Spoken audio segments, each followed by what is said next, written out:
नमस्कार दोस्तों, only एसकेएमयू YouTube channel में आप सभी का स्वागत है। और आज के इस वीडियो में बात करने वाले एसकेएमयू यूजी सेमेस्टर 3 जो कि सेशन आप लोग का 2024 से 28। और आज के इस वीडियो में हम लोग बात करने वाले जो कि आपका एएससी 3 पेपर है इंग्लिश, तो इसके हम लोग एमसीक्यू क्वेश्चन करने वाले यानी कि ऑब्जेक्टिव क्वेश्चंस करने वाले। और इस वीडियो में हम लोग जो यूनिट 1 का जो पार्ट 2 देखने वाले, जिसमें कि पहले जो मैंने एक वीडियो बनाया था जिसमें कि 1 से लेकर 50 तक क्वेश्चन किए थे, और इस वीडियो में हम लोग जो 51 से लेकर 100 तक क्वेश्चन करने वाले।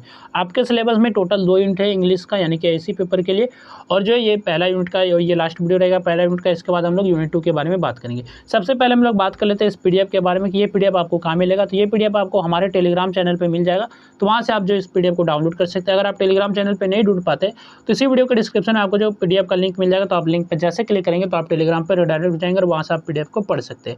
और बात करें कि आप पहले के वीडियो नहीं देखे तो आप कैसे देख सकते हैं, तो आपको इसी वीडियो के डिस्क्रिप्शन में प्लेलिस्ट का लिंक मिलेगा, तो वहाँ से जाकर आप पहले के वीडियोस को भी देख सकते हैं। इसके पहले मैंने जो प्रीवियस ईयर क्वेश्चन का वीडियो बनाया, इसके बाद यूनिट 1 का जो एक वीडियो बनाया था, और ये आपका यूनिट 2 का सेकंड वीडियो रहने वाला है। ठीक है, तो यहाँ पर क्वेश्चन नंबर हम लोग 51 के बारे में बात करें। तो 51 नंबर आपका क्वेश्चन है, what is the main purpose of expansion. Expansion जो होता है इसका जो मुख्य उद्देश्य क्या होता है, मेन पर्पस क्या होता है। टू शॉर्टन इन आइडिया यानी किसी आइडिया को शॉर्ट करना होता है। To explain an idea in detail यानी कि किसी आइडिया को डिटेल में एक्सप्लेन करना होता है। या फिर टू ट्रांसलेट ए सेंटेंस या फिर किसी एक वाक्य को ट्रांसलेट करना होता है, अनुवाद करना होता है। या फिर टू करेक्ट ग्रामर ओनली यानी कि सिर्फ जो है व्याकरण वाले भाग को सही करना होता है। तो एक्सपेंशन का जो मुख्य उद्देश्य होता है, मेन पर्पस होता है क्या, किसी भी आइडिया को डिटेल में एक्सप्लेन करना होता है। तो ऑप्शन 20 का करेक्ट आंसर हो जाएगा to explain an idea in detail. इसके बाद नेक्स्ट आपका क्वेश्चन है, in expansion the original idea should be यानी कि एक्सपेंशन में जो मूल विचार होनी चाहिए, ओरिजिनल आइडिया होना चाहिए, किस प्रकार का होना चाहिए, कैसा होना चाहिए। चेंज्ड कम्प्लीटली यानी कि कम्प्लीटली चेंज हो जाना चाहिए। इग्नोर्ड, प्रिजर्व्ड या फिर रिपीटेड मेनी टाइम्स, तो उसका जो आइडिया जो रहना चाहिए वो प्रिजर्व्ड होना चाहिए यानी कि संरक्षित रहना चाहिए, जैसा पहले था उसका आइडिया जो उसी तरह रहना चाहिए, बस जो ये बड़ा हो जाएगा एक्सपेंशन में। ठीक है, तो ऑप्शन सी इसका करेक्ट आंसर हो जाएगा, प्रिजर्व्ड आपका करेक्ट आंसर होगा ऑप्शन नंबर सी। नेक्स्ट आपका क्वेश्चन है, which of the following is commonly expanded. निम्नलिखित में से किसका सामान्यतः एक्सपेंशन किया जाता है। तो किस चीज़ का जो एक्सपेंशन किया जाता है, प्रोवर्ब्स का, टाइम टेबल्स का, बैलेंस शीट्स का, या फिर रिसिप्ट्स का। तो प्रोवर्ब्स का हम लोग एक्सपेंशन करते हैं, एक्सपेंड करते हैं। ठीक है, तो ऑप्शन ए इसका करेक्ट आंसर हो जाएगा प्रोवर्ब्स। नेक्स्ट आपका क्वेश्चन है, expansion should be written in यानी कि एक्सपेंशन कैसा लिखा जाना चाहिए, किस रूप में लिखा जाना चाहिए। अनरिलेटेड पॉइंट्स पे, one clear paragraph, mathematical formulas या फिर डायलॉग ओनली। तो आपका एक्सपेंशन जो लिखा रहना चाहिए वो लिखा जाना चाहिए वन क्लियर पैराग्राफ पे, तो ऑप्शन 20 का करेक्ट आंसर हो जाएगा, एक क्लियर पैराग्राफ पे लिखाना चाहिए, वन क्लियर पैराग्राफ पे। नेक्स्ट आपका क्वेश्चन है, which quality is must important in expansion यानी कि कौन सी क्वालिटी जो मस्ट इंपॉर्टेंट है एक्सपेंशन में। डिफिकल्ट वोकेबलरी यानी कि कठिन शब्दावली, लेंथ ओनली, क्लैरिटी या फिर डेकोरेशन। तो इसका करेक्ट आंसर है ऑप्शन नंबर सी यानी कि क्लैरिटी। तो क्लैरिटी जो है मस्ट इंपॉर्टेंट है एक्सपेंशन में, क्लैरिटी। ठीक है, तो ऑप्शन सी इसका करेक्ट आंसर हो जाएगा क्लैरिटी। नेक्स्ट आपका क्वेश्चन है, expansion of an idea should not include यानी कि जो एक्सपेंशन रहता है किसी भी आइडिया का, तो उसमें हम लोग क्या शामिल नहीं कर सकते यानी कि किसी हम लोग इंक्लूड नहीं करते। एग्जाम्पल्स को, एक्सप्लेनेशन, रिलेटेड डिटेल्स या फिर अनरिलेटेड आइडियाज़। तो अनरिलेटेड आइडियाज़ को हम लोग जो है इस पर नहीं जोड़ते, नहीं शामिल करते। ठीक है, तो इंक्लूड नहीं करते, तो ऑप्शन डी इसका करेक्ट आंसर हो जाएगा अनरिलेटेड आइडियाज़। नेक्स्ट आपका क्वेश्चन है, expansion helps the reader to understand the. Expansion जो पाठक को किसे समझने में मदद करता है, किस चीज़ को समझने में मदद करता है एक्सपेंशन। कोई भी रीडर अगर पढ़ रहा है किसी चीज़ को, ठीक है। मैन आइडिया को, राइटर सिग्नेचर, पेज नंबर या फिर फॉन्ट स्टाइल। तो मैन आइडिया को समझने में मदद करता है, तो ऑप्शन ए इसका करेक्ट आंसर हो जाएगा main idea.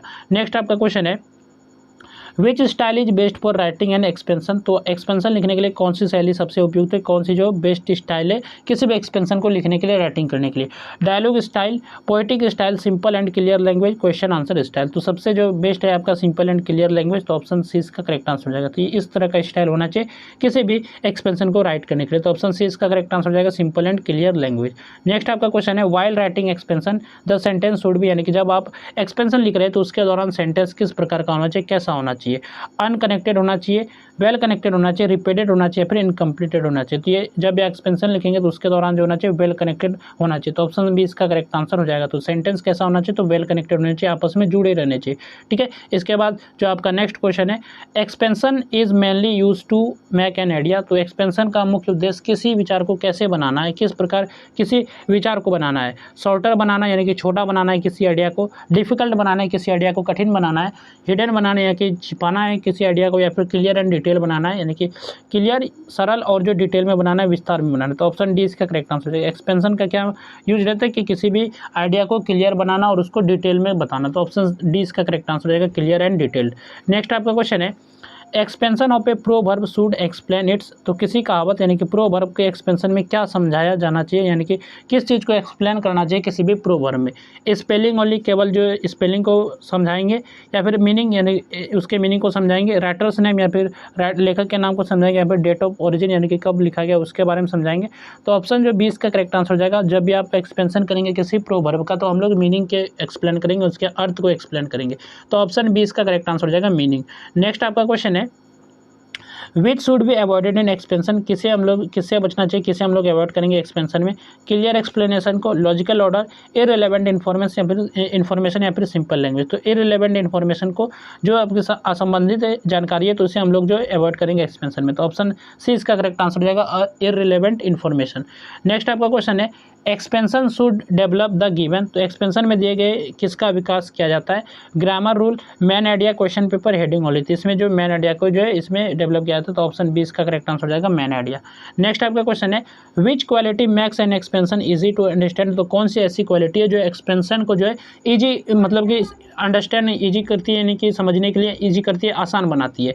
Difficult words, long sentences, या फिर रिपीटेशन, या फिर कोहेरेंस। तो इसका करेक्ट आंसर हो जाएगा ऑप्शन नंबर डी, कोहेरेंस। तो कोहेरेंस जो है ये आपका क्या होता है, ये विचारों को जो है क्रमबद्ध यानी कि सीक्वेंस में आपस में जोड़ देता है। तो ये आपका इजी टू अंडरस्टैंड बनाती है, किसी एक्सपेंशन को समझने के लिए आसान बनाते हैं। तो कोहेरेंस आपका करेक्ट आंसर हो जाएगा ऑप्शन नंबर डी। नेक्स्ट आपका क्वेश्चन है, the conclusion of N expansion should, यानी कि किसी भी एक्सपेंशन का कंक्लूजन जो निष्कर्ष होना चाहिए वो किस तरह का होना चाहिए। इंट्रोड्यूस ए न्यू आइडिया, यानी कि एक न्यू आइडिया इंट्रोड्यूस करेगा। एंड द एक्सप्लेनेशन नेचुरली, मतलब नेचुरली ढंग से एंड करेगा किसी भी एक्सप्लेनेशन को। या फिर ऑप्शन सी आपका चेंज द मैन आइडिया को चेंज कर देगा, या फिर आज के क्वेश्चन एक क्वेश्चन यानी कि एक सवाल पूछ देगा।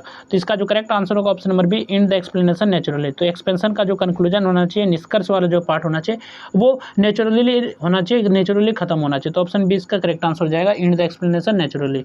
नेक्स्ट आपका क्वेश्चन है, what is the main purpose of paraphrasing. तो पैराफ्रेजिंग का मेन पर्पज क्या होता है। तो पैराफ्रेजिंग का क्या मेन पर्पज है, मुख्य उद्देश्य क्या है। टू कॉपी द टेक्स्ट, यानी कि टेक्स्ट को कॉपी करना। टू शॉर्टन एवरी सेंटेंस, सभी सेंटेंस को छोटा करना।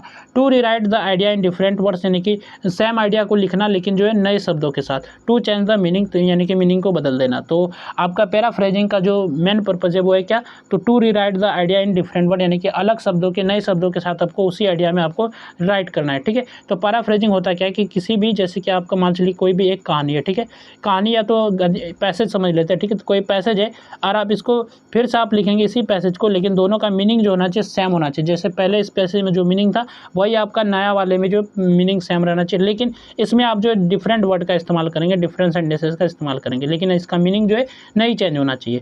इन paraphrasing the original meaning should remain, यानी कि पैराफ्रेजिंग में मूल अर्थ कैसा होना चाहिए, तो सेम रहना चाहिए। तो ऑप्शन 20 का करेक्ट आंसर हो जाएगा। अभी तुरंत बताया मैंने कि पैराफ्रेजिंग में होता है कि मीनिंग आपका सेम रहता है लेकिन वर्ड और सेंटेंस जो डिफरेंट हो जाते हैं, अलग हो जाते हैं। तो ऑप्शन 20 का करेक्ट आंसर हो जाएगा 10 सेम। तो मीनिंग जो आपका मूल अर्थ जो होना चाहिए वो सेम रहना चाहिए। नेक्स्ट आपका क्वेश्चन है, which is commonly used in paraphrasing. तो पैराफ्रेजिंग में जो समानता मुख्यतः किसका इस्तेमाल करते हैं, सिनोनियम्स का, नंबर्स ओनली, पिक्चर्स या फिर राइम्स का। तो हम लोग जो सिनोनियम्स का इस्तेमाल करते हैं यानी कि समानार्थी शब्द का इस्तेमाल करते हैं। तो ऑप्शन है इसका करेक्ट आंसर हो जाएगा, यानी कि समान अर्थ देने वाले हम लोग का मतलब कि वर्ड इस्तेमाल करते हैं अलग अलग, लेकिन जो अर्थ होता है दोनों का मीनिंग जो होता है वो सेम रहता है। तो हम इसे ही ज़्यादा यूज करते हैं सिनोनिम्स को पैराफ्रेजिंग के दौरान। नेक्स्ट आपका क्वेश्चन है, पैराफ्रेजिंग शुड अवॉइड, यानी कि पैराफ्रेजिंग में किसे बचना चाहिए, किसे हम लोग अवॉइड करेंगे। तो सिंपल वर्ड्स को अवॉइड करेंगे, सेम मीनिंग, एग्जैक्ट कॉपिंग या फिर क्लियर सेंटेंस। तो एग्जैक्ट कॉपिंग को हम लोग जो अवॉइड करेंगे, इग्नोर करेंगे। तो ऑप्शन सी इसका करेक्ट आंसर है, हम लोग एग्जैक्ट कॉपी नहीं करेंगे। जैसे कोई यहाँ पर पैसेज है तो इसको अगर आपको पैराफ्रेज करने बोला जाए तो यहाँ पर इसको सेम टू सेम आप नहीं लिखेंगे, यानी कि एग्जैक्ट कॉपिंग नहीं करेंगे। पैराफ्रेजिंग में इससे बचना चाहिए। नेक्स्ट आपका क्वेश्चन है, a good paraphrase should be, यानी कि एक अच्छा जो पैराफ्रेज होगा वो किस प्रकार का होना चाहिए, कैसा होना चाहिए। कंफ्यूजिंग होना चाहिए, clear and accurate, very lengthy या फिर अनरिलेटेड। तो आपका गुड पैराफ्रेज होना चाहिए, क्लियर होना चाहिए, सरल और जो एक्यूरेट होना चाहिए, एकदम सटीक होना चाहिए। तो ऑप्शन 20 का करेक्ट आंसर हो जाएगा, क्लियर एंड एक्यूरेट। नेक्स्ट आपका क्वेश्चन है, पैराफ्रेजिंग चेंजेस द, पैराफ्रेजिंग क्या बदल जाता है, यानी कि पैराफ्रेजिंग में क्या बदल जाते हैं, मीनिंग बदल जाते हैं, वर्ड्स बदल जाते हैं, टॉपिक बदल जाते हैं या फिर मैसेज बदल जाते हैं। तो इनमें वर्ड्स आपके बदल जाते हैं, तो ऑप्शन 20 का करेक्ट आंसर हो जाएगा वर्ड्स आपके बदल जाते हैं, मीनिंग आपका सेम रहेगा, टॉपिक भी सेम रहेगा, मैसेज भी आपका सेम रहेगा। ठीक है, तो पैराफ्रेजिंग में आपके जो वर्ड्स बदलते हैं, तो ऑप्शन 20 का करेक्ट आंसर रहेगा वर्ड। ठीक है, गलती से वो ठीक हो गया, वर्ड्स आपके जो बदल जाते हैं पैराफ्रेजिंग में। नेक्स्ट आपका क्वेश्चन है which should remain unchanged in paraphrasing. तो पैराफ्रेजिंग में क्या चीज़ जो है अनचेंज रह जाता है, अपरिवर्तित रह जाता है, कौन चीज़ चेंज नहीं होता है। तो आपका जो ओरिजिनल मीनिंग रहता है, जो मूल अर्थ होता है, वो कभी भी चेंज नहीं होता पैराफ्रेजिंग में। तो आपके सेंटेंस की लेंथ बदल जाती है, वर्ड ऑर्डर बदल जाता है, पंक्चुएशन बदल जाता है, लेकिन ओरिजिनल जो मीनिंग रहता है वो नहीं बदलता। तो ऑप्शन सी इसका करेक्ट आंसर होगा। नेक्स्ट आपका क्वेश्चन है गुड पैराफ्रेजिंग रिक्वायर्स। जो अच्छी पैराफ्रेजिंग के लिए क्या चीज़ आवश्यक होती है, क्या चीज़ रिक्वायर होती है, memorization, copying, understanding the text या फिर डेकोरेशन। तो इसका करेक्ट आंसर होगा option number C, understanding the text, यानी कि टेक्स्ट को समझना इंपॉर्टेंट होता है गुड पैराफ्रेजिंग के लिए। तो ऑप्शन सी इसका करेक्ट आंसर हो जाएगा। नेक्स्ट आपका क्वेश्चन है which should be avoided in while paraphrasing. जब भी आप पैराफ्रेजिंग करेंगे किस चीज़ को हम लोग अवॉइड करेंगे, किससे हमको बचना चाहिए, क्लियर लैंग्वेज से, वर्ड फॉर वर्ड कॉपिंग, सिनोनियम्स या फिर सिंपल सेंटेंस। तो हमको जो वर्ड फॉर वर्ड जो कॉपी करने से बचना चाहिए। तो ऑप्शन 20 का करेक्ट आंसर हो जाएगा, इसे हम लोग अवॉइड करेंगे। नेक्स्ट आपका क्वेश्चन है ए पैराफ्रेज शुड बी। तो एक पैराफ्रेज जो कैसा होना चाहिए, किस तरह का होना चाहिए, simple and meaningful, unclear, very difficult, incomplete. तो आपका जो पैराफ्रेज होना चाहिए वो सिंपल होना चाहिए और मीनिंगफुल होना चाहिए। तो ऑप्शन ए इसका करेक्ट आंसर हो जाएगा। तो ये आपका वेरी डिफिकल्ट नहीं, बहुत कठिन नहीं होना चाहिए, इनकम्प्लीट यानी कि अधूरा नहीं होना चाहिए, अनक्लियर भी आपका नहीं होना चाहिए। तो इसका जो पैराफ्रेज जो होना चाहिए आपका एक सिंपल होना चाहिए और मीनिंगफुल होना चाहिए। तो ऑप्शन ए इसका करेक्ट आंसर होगा। नेक्स्ट आपका क्वेश्चन है पैराफ्रेजिंग मेनली टेस्ट योर, यानी कि पैराफ्रेजिंग मुख्यतः किसकी परीक्षा लेता है, किस चीज़ का टेस्ट करता है, ड्राइंग स्किल की, अंडरस्टैंडिंग, हैंड राइटिंग या फिर स्पीड। तो ये जो आपका अंडरस्टैंडिंग की जो स्किल को टेस्ट करता है, तो ऑप्शन 20 का करेक्ट आंसर हो जाएगा, यानी कि समझ की स्किल को ये अच्छे से समझता है, पैराफ्रेजिंग जो टेस्ट करता है। ठीक है, तो जांच लेता है। तो ऑप्शन 20 का करेक्ट आंसर हो जाएगा अंडरस्टैंडिंग। नेक्स्ट आपका क्वेश्चन है which is important paraphrasing. Paraphrasing में क्या इंपॉर्टेंट है, same wording, new examples, correct meaning या फिर एक्स्ट्रा इन्फॉर्मेशन। तो इंपॉर्टेंट आपका क्या है, करेक्ट मीनिंग, यानी कि जो आपका सेम मीनिंग आपका जो इंपॉर्टेंट है। तो ऑप्शन सी इसका करेक्ट आंसर हो जाएगा, करेक्ट मीनिंग, जो आपका अर्थ रहना चाहिए, मीनिंग रहना चाहिए, वही रहना चाहिए पैराफ्रेजिंग में। पैराफ्रेजिंग यूजेस, यानी कि पैराफ्रेजिंग में किसका प्रयोग किया जाता है, किस चीज़ का हम लोग यूज करते हैं, डिफरेंट सेंटेंस स्ट्रक्चर, अलग सेंटेंस स्ट्रक्चर का हम लोग इस्तेमाल करते हैं, सेम सेंटेंस ओनली, यानी कि सेम सेंटेंस को यूज करते हैं, न्यू टॉपिक या फिर अपोजिट आइडिया को बात करते हैं। तो हम लोग जो बात जो करते हैं इसमें डिफरेंट सेंटेंस स्ट्रक्चर के बारे में बात करते हैं पैराफ्रेजिंग में। तो ऑप्शन ए इसका करेक्ट आंसर है, ये जो है डिफरेंट सेंटेंस स्ट्रक्चर का प्रयोग करती है। तो ऑप्शन ए इसका करेक्ट आंसर होगा। नेक्स्ट आपका क्वेश्चन है a good paraphrase should not be. तो एक अच्छा पैराफ्रेज कैसा नहीं होना चाहिए, किस तरह का नहीं होना चाहिए, क्लियर नहीं होना चाहिए, एक्यूरेट नहीं होना चाहिए, मीनिंगफुल नहीं होना चाहिए, मिसलीडिंग नहीं होना चाहिए। तो आपका जो गुड पैराफ्रेज होगा वो मिसलीडिंग नहीं होना चाहिए। ऑप्शन बी डी आपका करेक्ट आंसर हो जाएगा, मिसलीडिंग नहीं होना चाहिए। तो एक जो अच्छा पैराफ्रेज होगा वो मिसलीडिंग नहीं होना चाहिए। तो ऑप्शन डी इसका करेक्ट आंसर हो जाएगा, मिसलीडिंग। नेक्स्ट आपका क्वेश्चन है paraphrasing means expressing the same idea in, यानी कि पैराफ्रेजिंग का क्या मतलब है कि एक्सप्रेस करना किसी भी सेम आइडिया को तो किस रूप में, डिफिकल्ट लैंग्वेज में, डिफरेंट वर्ड्स में, अनदर टॉपिक या फिर फ्यूअर फैक्ट्स। तो इसका करेक्ट आंसर होगा ऑप्शन नंबर बी, यानी कि डिफरेंट वर्ड। यानी कि पैराफ्रेज का मतलब हुआ कि आप किसी भी सेम आइडिया को एक्सप्रेस करेंगे लेकिन वो अलग शब्दों के साथ, डिफरेंट वर्ड्स के साथ। तो ऑप्शन बी इसका करेक्ट आंसर हो जाएगा, डिफरेंट वर्ड्स। नेक्स्ट आपका क्वेश्चन है an is a piece of, यानी कि इज ए जो किस प्रकार की लेखन है, क्रिएटिव राइटिंग है, लेटर राइटिंग है या फिर ऑप्शन सी आपका नोटिस राइटिंग या फिर रिपोर्ट राइटिंग। तो जो आपका ऐसे है आपका, यानी कि ये आपका क्रिएटिव राइटिंग है। तो कैसा पीस है, तो ये क्रिएटिव राइटिंग का एक पीस है एन इसे। तो एक ऐसे क्या है, तो क्रिएटिव राइटिंग है। नेक्स्ट आपका क्वेश्चन है an is a should begin with, यानी कि जो ऐसे होगा किससे शुरू होगा, तो इसे जो शुरू होता है वो इंट्रोडक्शन से शुरू होता है। तो ऑप्शन सी इसका करेक्ट आंसर हो जाएगा। तो इसे कैसे शुरू होगा, सबसे पहले इंट्रोडक्शन आएगा, फिर इसमें और भी पार्ट आएंगे। ठीक है, तो शुरुआत जो होगा इंट्रोडक्शन से होगा। नेक्स्ट आपका क्वेश्चन है the middle part of an essay contents, यानी कि जो इसे का मध्य भाग होता है, मिडिल पार्ट होता है, तो उसमें क्या होता है, मेन आइडियाज एंड डिटेल, यानी कि कुछ जानकारी होते हैं और कुछ मुख्य विचार होते हैं, टाइटल ओनली शीर्षक होते हैं या फिर सिग्नेचर होते हैं, रेफरेंसेस होते हैं। तो इसमें जो मेन आइडियाज और डिटेल होती है, यानी कि जो मिडिल पार्ट होता है ऐसे का, तो उसमें मेन आइडिया रहते हैं, मुख्य विचार रहते हैं और जो उनकी जानकारी डिटेल्स रहते हैं, सभी चीज़ें इसमें मेंशन की जाती है मिडिल पार्ट में। तो ऑप्शन ए इसका करेक्ट आंसर हो जाएगा। नेक्स्ट आपका क्वेश्चन है एंड इसे शुड एंड विथ, यानी कि इसे का अंत जो किस प्रकार खत्म होना चाहिए, किस तरह अंत होना चाहिए, क्वेश्चन के साथ खत्म होना चाहिए, इंट्रोडक्शन के साथ, न्यू टॉपिक के साथ या फिर कंक्लूजन के साथ। तो ऐसे जो एंड होना चाहिए, खत्म होना चाहिए कंक्लूजन के साथ, यानी कि निष्कर्ष के साथ जो है आपका ऐसे खत्म होना चाहिए, निष्कर्ष के साथ। ठीक है, तो ऑप्शन डी इसका करेक्ट आंसर हो जाएगा, कंक्लूजन यानी कि निष्कर्ष। नेक्स्ट आपका क्वेश्चन है a good essay should have, एक अच्छे ऐसे में क्या होना चाहिए, क्या चीज़ एक अच्छे ऐसे में होना चाहिए, अनरिलेटेड आइडियाज़ होने चाहिए, यूनिटी एंड कोहेरेंस होना चाहिए, डिफिकल्ट वर्ड्स होने चाहिए या फिर लॉन्ग सेंटेंस होने चाहिए। तो इसमें जो है आपके जो होने चाहिए एक गुड ऐसे में यूनिटी और कोहेरेंस होना चाहिए। तो ऑप्शन 20 का करेक्ट आंसर हो जाएगा unity and coherence. Should have जो है मतलब एक गुड ऐसे में क्या होना चाहिए, यूनिटी एंड कोहेरेंस। नेक्स्ट आपका क्वेश्चन है before writing an essay you should, यानी कि ऐसे लिखने से पहले क्या करना चाहिए, आपको क्या करना चाहिए जब आप ऐसे लिख रहे हैं। तो प्लान द आइडियाज़, यानी कि जो भी आइडिया तो उसका प्लान करेंगे पहले। राइट द कंक्लूजन, यानी कि आप कंक्लूजन को लिखेंगे। कॉपी फ्रॉम ए बुक, यानी कि एक बुक से आप कॉपी करेंगे, या फिर स्किप द टॉपिक, टॉपिक को आप स्किप कर देंगे। तो इसका जो करेक्ट आंसर हो जाएगा ऑप्शन नंबर है, यानी कि आइडिया को पहले प्लान करेंगे, प्लान द आइडियाज। तो ऑप्शन इसका करेक्ट आंसर हो जाएगा। नेक्स्ट आपका क्वेश्चन है the title of an essay should be, यानी कि जो एक ऐसे है तो उसका टाइटल किस तरह का होना चाहिए, कैसा होना चाहिए उसका शीर्षक। अनरिलेटेड होना चाहिए, relevant to the topic, very long या फिर डिफिकल्ट। तो उसका जो टाइटल होना चाहिए, यानी कि जैसे ये ऐसे लिखा जा रहा है तो इसका जो टाइटल होना चाहिए किस तरह का होना चाहिए। तो टाइटल जो होना चाहिए आपके ऐसे के रिलेटेड होना चाहिए, रिलेवेंट टू द टॉपिक होना चाहिए। तो ऑप्शन 20 का करेक्ट आंसर हो जाएगा relevant to the topic. Next आपका क्वेश्चन है which quality is must important in is, यानी कि कौन सा जो क्वालिटी है वो मस्ट इंपॉर्टेंट है ऐसे में। Fancy words, neat handwriting, only clear expression, long paragraph. तो आपका ऐसे में जो क्लियर एक्सप्रेशन ये क्वालिटी मस्ट इंपॉर्टेंट है। तो ऑप्शन सी इसका करेक्ट आंसर हो जाएगा क्लियर एक्सप्रेशन। तो ऑप्शन सी इसका करेक्ट आंसर होगा। नेक्स्ट आपका क्वेश्चन है an essay should mainly focus on, तो आपका जो ऐसे होना चाहिए किस चीज़ पे केंद्रित होना चाहिए, किस चीज़ पर मुख्यतः फोकस होना चाहिए। वन टॉपिक पर, एक टॉपिक पर, मैनी अनरिलेटेड टॉपिक, अलग अलग अनरिलेटेड टॉपिक पे फोकस होना चाहिए, पिक्चर्स पे होना चाहिए या फिर ग्रामर उस पर होना चाहिए। तो इसका करेक्ट आंसर है ऑप्शन नंबर 1, यानी कि ए, यानी कि वन टॉपिक पे होना चाहिए। तो एक ऐसे जो होना चाहिए वो वन टॉपिक पे फोकस होना चाहिए, एक टॉपिक पे केंद्रित होना चाहिए। नेक्स्ट आपका क्वेश्चन है the ideas in an essay should भी, यानी कि जो आइडियाज़ होने चाहिए किसी ऐसे में तो कैसा होना चाहिए, ऐसे में विचार कैसे होने चाहिए, रैंडम होने चाहिए, रिपीटेड होने चाहिए, लॉजिकल एंड ऑर्गेनाइज या फिर अनक्लियर होना चाहिए। तो आइडियाज़ जो होने चाहिए आपके ऐसे में लॉजिकल होना चाहिए और ऑर्गेनाइज वे में होना चाहिए। तो ऑप्शन सी इसका करेक्ट आंसर हो जाएगा लॉजिकल एंड ऑर्गेनाइज्ड। नेक्स्ट आपका क्वेश्चन है the language of an essay should भी, तो एक ऐसे का लैंग्वेज किस प्रकार का होना चाहिए, इसकी भाषा कैसी होनी चाहिए, ऐसे की कन्फ्यूजिंग होना चाहिए, simple and clear, very difficult या फिर इनफॉर्मल ओनली। तो ये सिंपल एंड क्लियर होना चाहिए। तो ऑप्शन 20 का करेक्ट आंसर हो जाएगा सिंपल एंड क्लियर। नेक्स्ट आपका क्वेश्चन है which is not a part of an essay, तो कौन सा जो ऐसे का पार्ट नहीं है, इंट्रोडक्शन, बॉडी, कंक्लूजन या फिर बैलेंस शीट। तो इसका करेक्ट आंसर हो जाएगा बैलेंस शीट जो आपका ऐसे का पार्ट नहीं है। तो सबसे पहले आपका जो टाइटल आएगा, यानी कि जो आपका ऐसे लिख रहे हैं टाइटल आएगा, फिर जो आपका इंट्रोडक्शन आएगा, इंट्रोडक्शन के फिर आपके बॉडी वाले पार्ट आएंगे, यानी कि मेन पार्ट आएगा, इसके बाद जो आपका कंक्लूजन आएगा, लास्ट में कंक्लूजन लिखेंगे, ठीक है। तो सबसे पहले आपका मतलब जो बैलेंस शीट आपका ये इसका टाइप नहीं है ऐसे का। नेक्स्ट आपका क्वेश्चन है the body of an essay should content, तो ऐसे का जो बॉडी होता है उसमें क्या होना चाहिए, मेन पॉइंट्स होने चाहिए, सिग्नेचर होने चाहिए, डेट ओनली, ग्रीटिंग्स। तो इसका जो करेक्ट आंसर है ऑप्शन नंबर यानी कि मेन पॉइंट्स होने चाहिए, जो भी मुख्य पॉइंट्स है, मुख्य बिंदु है, तो सभी चीज़ें ऐसे के बॉडी में होता है। तो ऑप्शन इसका करेक्ट आंसर हो जाएगा मेन पॉइंट्स। नेक्स्ट आपका क्वेश्चन है ए गुड ऐसे फॉलोज, तो एक अच्छा ऐसे किसका पालन करता है, किसको फॉलो करता है, रैंडम ऑर्डर को, लॉजिकल ऑर्डर को, मिक्स्ड आइडियाज या फिर अनरिलेटेड फैक्ट। जो एक अच्छा ऐसे होता है, गुड ऐसे होता है, ये जो फॉलो करता है ये लॉजिकल ऑर्डर को फॉलो करता है। तो ऑप्शन 20 का करेक्ट आंसर हो जाएगा लॉजिकल ऑर्डर।